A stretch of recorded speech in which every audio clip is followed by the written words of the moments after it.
5 Talks on 5 FM with Nick Hamman. Share stories, change attitudes, celebrate people, talk loud, listen loud, live loud. 5 Talks on 5 FM. For the next hour, we're going to talk about cryptocurrencies. It's 5 Talks. It's coming up for 10 minutes after 11. I'm Nick Hamman. Let's meet today's guests. We've got a panel today, Richard de Sousa.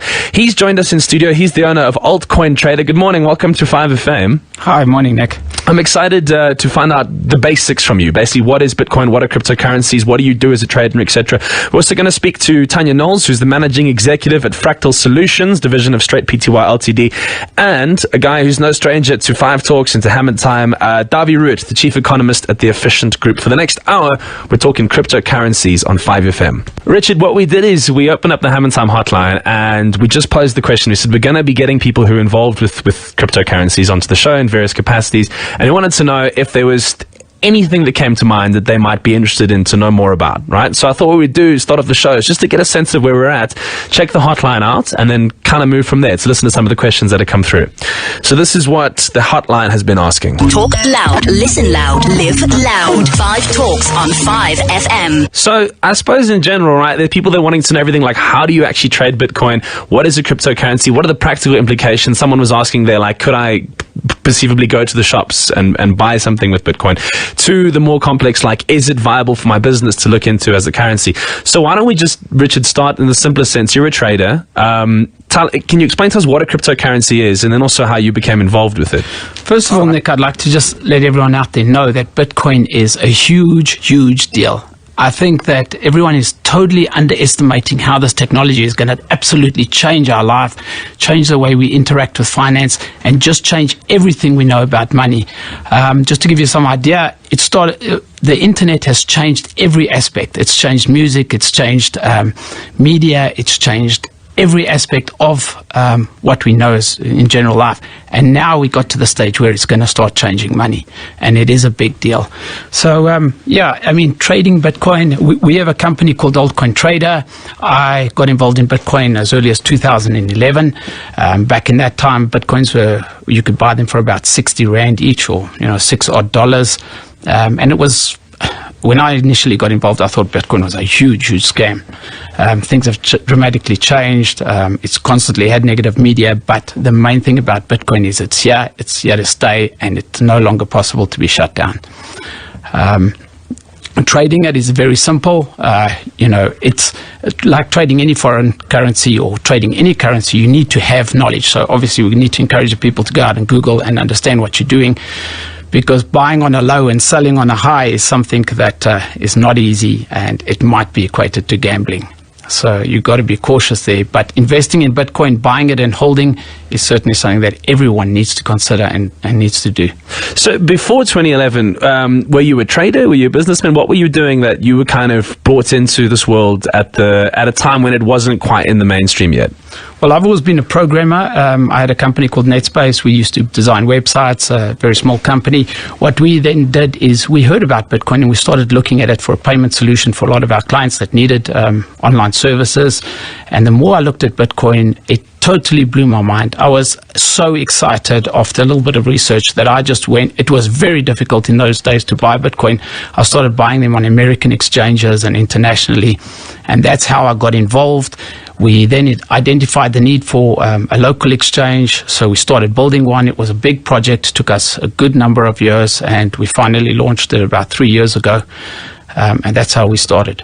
And I mean, the concept of a cryptocurrency, it might still, depending on somebody's knowledge of finance, it might still mean nothing to them, right? You speak about the fact that we're in this changing place in the world where we're able to digitize and we're able to globalize, and that the internet has brought us into a new place. And, you talk about culture, you talk about music, and you talk about this happening with the currency as well. What do we need to see this in opposition to? Like with the idea of a centralized bank now being decentralized. I mean, what fundamentally is happening from an economic perspective? Well, from an economic perspective, what's actually happening is the power is going to be taken away from the authorities. This is not going to happen overnight. We're talking about many, many years to come. But it, for the first time, allows people to trade and people to interact without a third party. There's normally been restrictions. If you don't have proof of residence, if you don't have an ID document, you couldn't open a bank account. Cryptocurrency takes away all restrictions. My 8-year-old can go and he can open a Bitcoin address. Anyone can do it, and it frees and opens up a whole economy. It's probably going to alleviate a lot of poverty. It's going to blow away the restrictions, and it's going to allow people to trade. How would it alleviate poverty specifically? Well, what is going to happen with Bitcoins is that because there's no restrictions, and because we're now not excluding a whole part of the population, people can start simply take you don't even need a device to have a Bitcoin address, and they could start taking payments for any type of service they could offer. Once they collected cryptocurrency, if it did evolve to a point where that could simply be spent without taking it into the fiat or the financial sector, that would be great. Alternatively, they could collect cryptocurrency, simply sell it into their currency, and use it like normal. And this brings into mind something that I want to ask Dawie a lot about, because I know he's done his research in this area as well. But I mean, I would imagine if you are fighting a system like that's heavily involved with government, that's heavily involved with the centralized bank system, surely, I mean, there are going to be people that aren't going to want this to happen, that would put policy and implications in place to make it not be the case. Absolutely. I think that we saw this initially with Bill Gates when he tried to start a computer currency, and he was blocked, and the American government wouldn't allow that. Bitcoin has been designed in such a way that it's totally decentralized. There is no Bitcoin company, there is no Bitcoin building, there is no Bitcoin server that can be shut down. So it is decentralized. There's no owner. It is something for the people, and that concept in itself, a lot of people struggle with, because, for example, if you lose your password, there's no one you can go crying to. But the upside of that, it puts you in full and total control of your money and your finances without any third party. We talk about Bitcoin a lot, but then we also talk about the broad idea of a cryptocurrency, right? I mean, there are different kinds. Sure, hey, it's not just Bitcoin. There are other types of cryptocurrencies that exist. No, there's a lot of cryptocurrencies. On WorldCoin Index alone, this morning I was looking, there's 1,008 different coins. A lot, it's very simple now to create a coin. Obviously, a lot of those coins don't mean much and don't hold much value, so I would caution people to stay in the coins that have got some money invested in them, the top coins. But there's a lot of coins coming out, and there will be a lot of coins coming out in the future. So why has Bitcoin taken the prominence that it has? What separates it? Bitcoin was the first to market. They also are very unique. It was designed in such a way that it could not be shut down. And just like Facebook or many of the market leaders, it's hard to compete when someone is out of the gates first. So we're looking at Twitter at the moment. By the way, the phone lines are going nuts. This is a hot topic at the moment. Everybody's talking about cryptocurrencies and Bitcoins. We're looking at some of the questions coming through on Twitter. We'll go to them now. We're chatting with Richard de Sousa. He's the owner at AltCoinTrader. We're also going to get Tania Knowles on the line a little bit later, the managing executive of Fractal Solutions, division of Straight Pty Ltd, and Dawie, Roodt, the chief economist at the Efficient Group. If you have any questions, you're more than willing to send them through. This one is coming in from Ronnie. He says, with regards to cryptocurrency mining, at what point does mining become unsustainable for small-scale miners? Maybe also we could contextualize this by just getting into what mining is and how it works. Okay. I've always thought that mining is a very misleading concept. What mining basically is let's consider it advanced accounting, because it's people that put the blockchain together. In other words, the people that process the transactions, and they are rewarded with coins, which could be related like banking fees for their efforts. So you would typically put up a computer that runs these transactions and make sure that the blocks are solidified in the blockchain, and for your efforts, if you did solidify a block, you would be given a reward. So that's mining. I mean, it gets a lot more technical, but in a very basic sense, that's mining. At the moment in South Africa, there is huge opportunities for mining. I would say that with Bitcoin, it's no longer an opportunity because, and I know that this is also a very hot topic, but I'm simply giving my opinion here. Bitcoin, the cost of the electricity and the equipment that you need to run, you would basically break even if you were good at it. So it's no longer viable. As far as Ethereum, Dash, some of the other cryptocurrencies, they have designed them in such a way that it will always be profitable, and you can outrun the cost of electricity, and you can make a profit with mining those coins. Can you talk to us through the practical side of what you're actually doing day to day as a trader? Well, our company, what we simply do is we provide a platform for people to exchange Bitcoin to Rand and Rand to Bitcoin. So essentially, if you were a miner, we have 7 coins currently on our exchange. If you were a miner of any of those exchanges and you needed money for day-to-day living, you could simply go onto our exchange and you could trade that. So our platform would allow you to sell your coin and withdraw the money to your bank account. And what would I do, like specifically? So I had this intention, and I got a bit of money, and I like the idea. I'm excited by cryptocurrencies and Bitcoin, and I identify you guys or somebody else. But I mean, where do I turn to right now in the world to look at sure information? I mean, surely there's no historical track record of any of this. So how do you find surety knowing that this is a better idea as opposed to maybe something that, because as you say, there has been media attention recently suggesting otherwise? Well, if you wanted to start, I think you're referring specifically to mining, or just generally getting involved with cryptocurrencies. But if you wanted to start mining, I mean, there is a ton of information on Google. What would happen is you would simply buy a rig, you'd follow the step-by-step procedures, you'd start mining. Now, what is interesting is that once you had mined, and let's say you had chosen Dash as a coin to mine, and you got to a stage where you had 3 or 4 Dash coins, you would then typically go to our exchange and you would sell them and get the money so that you could upgrade your rig or continue. And that could become a really decent business. Obviously, there's a lot of challenges and there's a lot of people coming on board, so there's a lot of competition out there. We're talking cryptocurrencies on 5 Talks and 5 FM. We've got Richard de Sousa, he's the owner at AltCoinTrader, joining us for this hour in studio. We're also going to be speaking to Dawie, Roodt, the chief economist at the Efficient Group. He's done a lot of research into cryptocurrencies and the potential future and implications they're having on the world now and going forward, as well as Tania, Knowles, who's the managing executive of Fractal Solutions division of Straight Pty Ltd. If you have any questions that you'd like answered today, all that you need to do is either give us a call on 089 11 00505. We're also live on Twitter at the moment. The hashtag is 5Talks, and we'll look at the hotline on 072 4855 435. We'll come back with more next. 5 Talks on 5 FM with Nick Hamman. Share stories, change attitudes, celebrate people, talk loud, listen loud, live loud. 5 Talks on 5 FM. We've got Richard de Sousa in. He's the owner at Altcoin. He's a trader. And coming back to Hamman time, the chief economist of the Efficient Group, Dawie Roodt's on the line. Dawie, good morning, sir. And good morning to you, Nick. Thank you for taking the time to talk to us. Good to hear from you again. It's absolutely my pleasure. Dawie's been doing some interesting research. We'll get to Dawie in a second. I wanted to know, Richard, I mean, I would imagine, because this is so new and nuanced, right, there must be a lot of pressure in terms of legislation that I would imagine is kind of evolving and being written at the moment. I mean, how is all of this being managed from a I suppose, a political or legislative perspective? Well, Nick, I'd like to say, first of all, hat off to the South African government. They're taking a very proactive stance with this. The Financial Intelligence Centre in Pretoria have called us in for meetings. We're certainly on their radar. They're monitoring everything we do. And going forward, they propose that us and some of the industry players are going to sit down and they're going to allow us to guide them with legislation. So the government is certainly on top of this, and things are happening, and legislation is going to be coming into play in the near future. And Dawie, just to bring you up to speed, so over the past half an hour, we've been talking about the idea of cryptocurrencies and what they are, and what's kind of come up recurringly is this idea of currencies becoming virtual, money becoming private, and then what this means, not only for governments, but I mean for the idea of a centralized bank. Are we seeing some sort of a paradigmatic shift? I mean, what's going on here from an economic perspective? Yeah, let me make a prediction, and I'm always very careful making predictions, but I can tell you that we are already probably in a process of dramatic changes on the financial industry.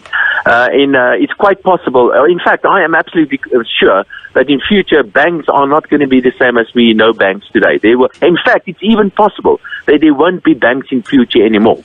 And if you don't have banks, then you also don't need a central bank. And if you don't need a central bank, then things like, for example, monetary policy also will not exist. So I don't know what is going to happen, but what I do know is that massive changes are already happening in the financial industry. And it's not only banking. There are many other industries in the financial sector that will be affected as well, like, for example, insurance. I don't know if you've been talking about so-called smart contracts, but insurance will be affected. Things like, for example, certain occupations, like, for example, lawyers. Especially if you do transfers, that will be affected by this new technology, the so-called blockchain and the like. So there are dramatic changes on its way, And I think most of this will happen in the financial industry. Well, let's continue to hypothesize, because this is really interesting, right? We talk about the changes that will happen and the potential for banks to no longer need to exist, or at least be centralized in the way they are. But I mean, then the implications this has on the states as well. I mean, can we look at, say, the differences maybe in South Africa as a third world versus the rest of the world in terms of globalization? And also, like, I mean, this would affect everything down to the role of the state even, and what influence that would have on the political economy. Maybe I can just make a comment how it all fits together. And remember, I'm not a technical guy. You've got the technical guy on the other side there. But I'm interested in the economy. Let's just see how an economy functions. Economies, as they progress and as countries become wealthier, typically what would happen is that the service industry will become more and more important. And the service industry is what you and I are doing right now, or emails, and also the service industry is an industry that can be digitized much easier than, for example, a mine. You can't digitize a farm or a mine. The point I'm trying to make is, as the service industry is becoming more important, it becomes easier to digitize things, and it becomes easier for us to live in the cloud, so to speak. Right. And I think that is what the future is going to be like. We're going to see more of this. And we're probably going to see this things that we call countries will probably become less important over time, and we will start belonging to other kind of communities. Like, for example, Facebook. Facebook is a community in a way. Your WhatsApp group even is a community. And the next step obviously will be in this new community to organize you in a certain way. And one of the things that you can do is to create a currency for yourself. And I'm busy, and I can explain some of these processes that I'm going through at the moment. I'm doing some amazing research on one specific project. But it's quite possible for a Facebook group or a community of some sorts to create their own currency to trade amongst each other. Now, many of these currencies it's very difficult to trace it, and it's quite possible that you can hide it completely. So if you don't need banks anymore, so things like monetary policy will change quite dramatically. But keep in mind that if I send you money, these crypto monies, nobody will know about it, and there can be exchange of value, and the Minister of Finance also will not know about this. So it will become so much more difficult for politicians to tax you. 95% of all taxes at the moment are financial transaction taxes. Like your salary that's deposited in a bank, that is a financial transaction in a way. But in the future, if you are paid by some cryptocurrency, then it will be so much more difficult for the Minister of Finance to find you. So the tax regime is likely to change quite dramatically. And it will become more and more difficult for ministers, and that will have all sorts of implications and the like and so on. So there are huge changes on its way because of these technological advances that we're making at the moment. Dawie, it almost sounds like we're talking about a new world order here, a new way of doing things. I mean, it is, I suppose, a dramatic undertaking to think of, but surely when we talk about something like that would be such an imposition on the current system. I mean, surely people that make the current system function and keep it in place would be opposed to something like this, and would do their utmost to make sure that this process is slowed down? No, I don't think it's a new world order. I think we're going back to normality. Because what we have at the moment is totally abnormal. I think it's abnormal to put people in little camps and call it a country. I think it's abnormal for one institution like a central bank to have a monopoly on the issuance of money, for example. Central banks are new institutions. Most central banks are less than 100 years old. And before we had central banks, and that's 100 years ago, that's not that long ago, we had all sort of banks issuing their own currency. So no, it's not a new world. We're actually going back to where we were previously. We were allowed to organize ourselves in some sort of community of some sort. And I think that is what is happening. We're simply removing the power that politicians and these different bureaucrats have been taking. And they've been sort of, we've got a kind of a new Uber class in the world today, and they are not the kings and the queens of yesteryear, but they are the professional politicians and the professional bureaucrats. And technology will allow us to getting rid of these rent seekers, essentially. And I think we can already see it. I think Brexit is an example of the Brits getting sick and tired of Brussels. I think Trump is an example of people voting for somebody that's anti-establishment. So already there are political changes happening where people are indicating that they don't like this new Uber class. And technology will make it easier for us to get rid of these rent seekers. Maybe it's worth then as well painting some context and giving some understanding to why the centralized bank system evolved and came to be in the first place, and then what its role shifted to become now. Yeah, well, central banks, the oldest central bank in the world is the Riksbank in Sweden, and the second oldest central bank in the world is the Bank of England, and then a couple of other ones. The South African Reserve Bank or central bank was created in 1921, if I remember, 22, somewhere there. A central bank is a monopoly. It's only the central bank that is allowed to make money, literally. Some people try to do that on their photocopy machine and they end up in jail. You're not allowed to do that. The central bank's the only institution that's allowed to make money. And many central banks were established because politicians gave them the power to print money or to create money because they wanted those central banks to fund their war effort. Napoleon is a very good example. So many of these central banks were created because politicians allowed them or gave them a monopoly on the issuance of money. What is money? And that is actually a very interesting question, because there's a lot of theory behind it and how it works and all that. But central banks literally make money, and today central banks make money out of nothing. We call it fiat money. The word fiat is an old Latin word that means let there be. So literally central banks go and say let there be money, and they make money, and they sell this money to banks, and in return the banks give them some sort of financial instrument. So there's always a shortage of money. We refer to that as a so-called money market shortage every day, and the banks are forced to go and borrow money from the banks. There's also legislation in most countries making it compulsory for you to accept whatever currency that specific country uses.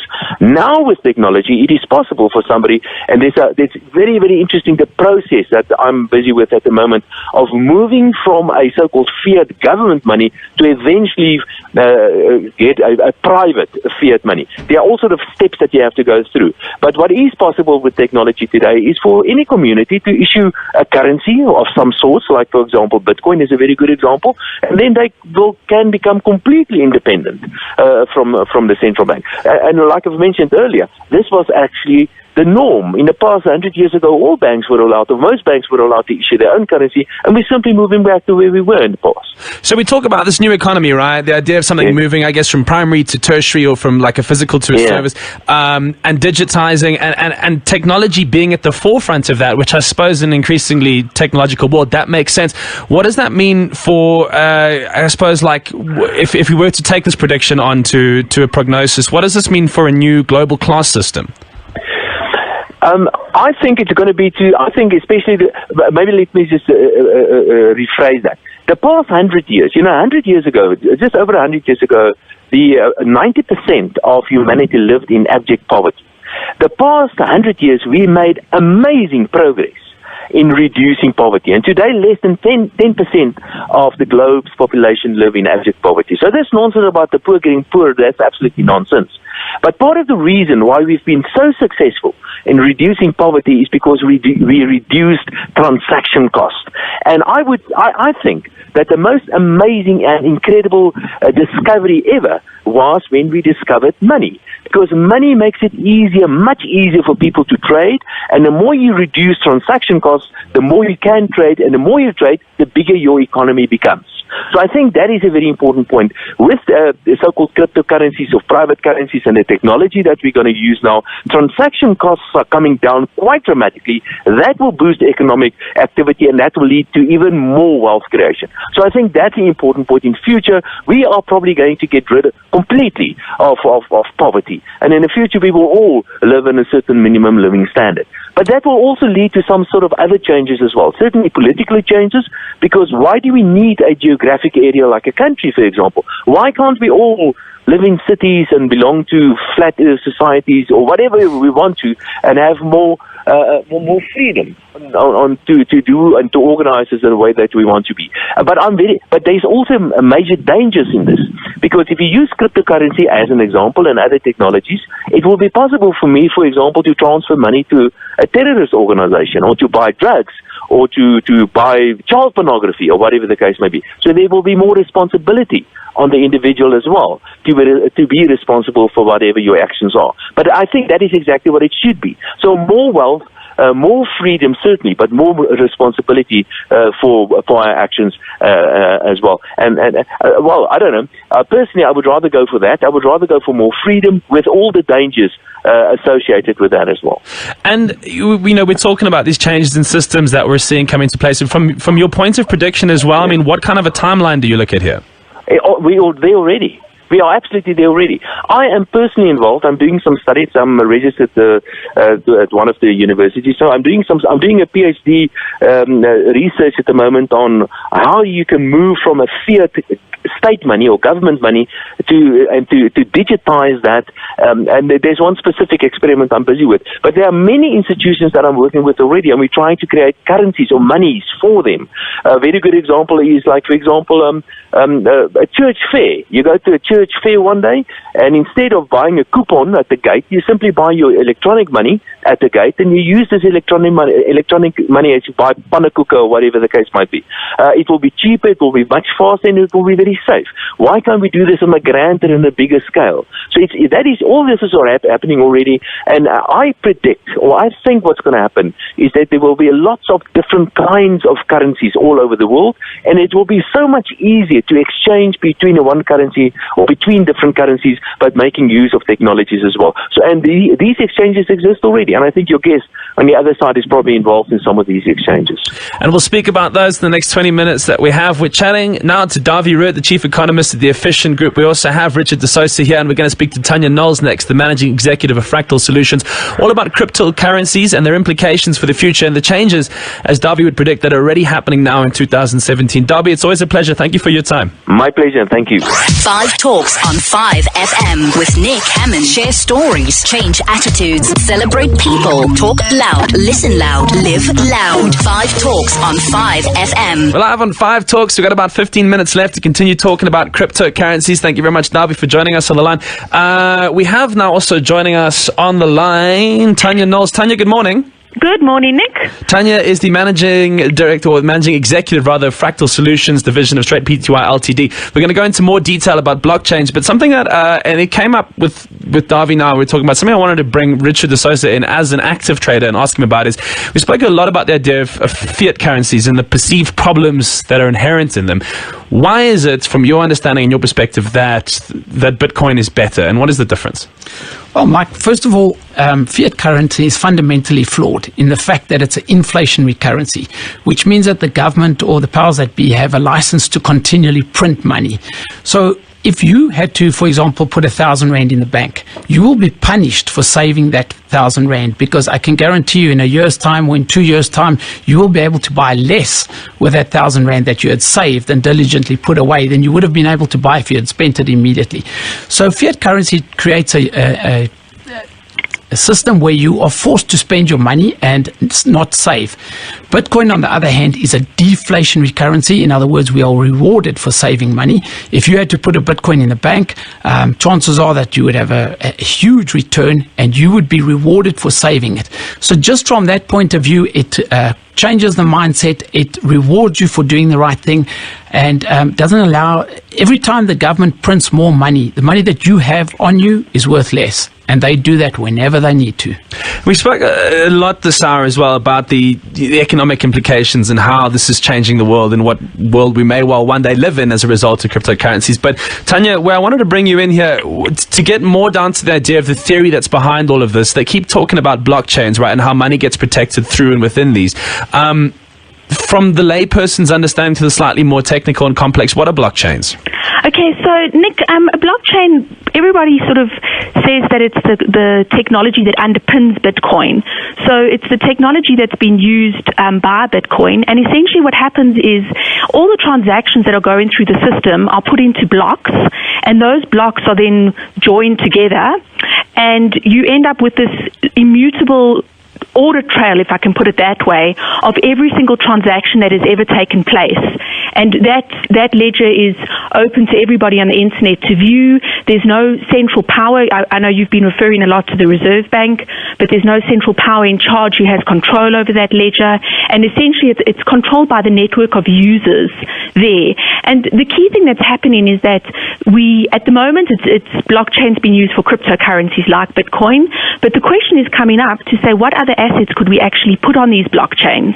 And that's where it's been rolled out into other financial services. So an asset could be something like your identity, or it could be a title deed from a house, or it could be music. And all of these things are considered as assets, and they're saying, how can we apply the technology that has been used for Bitcoin to all sorts of other applications? So, it paints a picture in my mind. This is an idea of protecting something. The fact that it then, as you say, if it is storing things like title deeds, things like your rights of ownership to music and etc., as well as cryptocurrencies, it's a secure form that of then personal ownership, or that protects your personal ownership online, that's not able to be broken, or is far harder to break. But with regards to cryptocurrencies specifically, then, what role currently do the banks play in the managing of that? From a cryptocurrency perspective? Yes. So the banks are not essentially playing any role right now from a cryptocurrency perspective. I mean, obviously, to get into that environment, you need to use a fiat currency to buy into it, but there's no role at the moment that a bank would be playing in that in that environment. So we've spoken about decentralization, and we've all given our own prognoses for the future. Now, Dawie did, Richard's done it as well. I mean, where do you ultimately see the future of currencies? So, I think that I was listening to what Dawie was saying and also what Richard was saying, and, essentially I agree with both of them. I mean, the future could be fascinating from that perspective. I don't know how many cryptocurrencies we would end up with.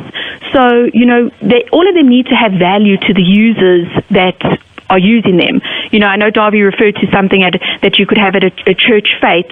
If a cryptocurrency is issued, it needs to have value to those people.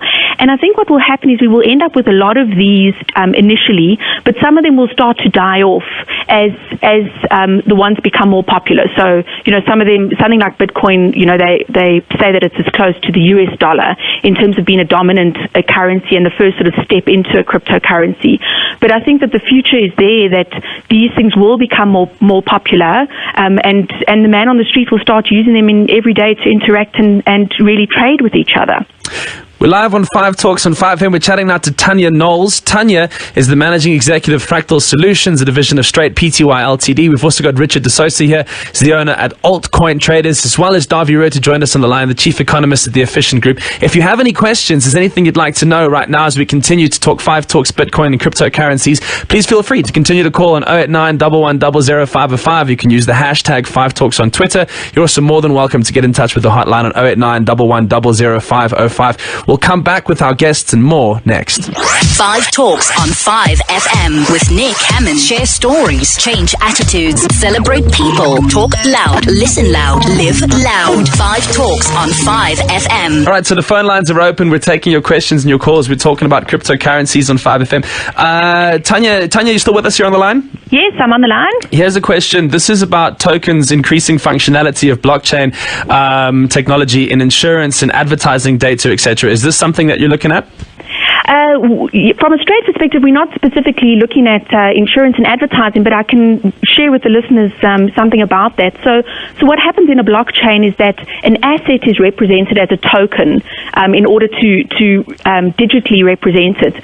And, I think the big shift that has happened is that, when the internet came along, we were able to copy information. If I have a photo, I can copy that photo and send it to you, and then both of us have a copy of it. But now with a blockchain environment, basically what it does is it allows you to have an asset on the internet that is kept in one place and can't be copied. And that asset is represented as a token on the blockchain. So, so as I said, a title deed for a house would be represented as a token in that instance. Here's a question coming in on Twitter for Richard. This has come through a number of times. Mish specifically wants to know here, why has the Bitcoin price been falling so fast recently? Bitcoin has been notorious. I think since its inception, the price has gone up and down, and it's just something that we've had to get used to. Bitcoin has a few challenges that the guys are currently addressing. On the 1st of August, we've got a huge split coming with the Bitcoin.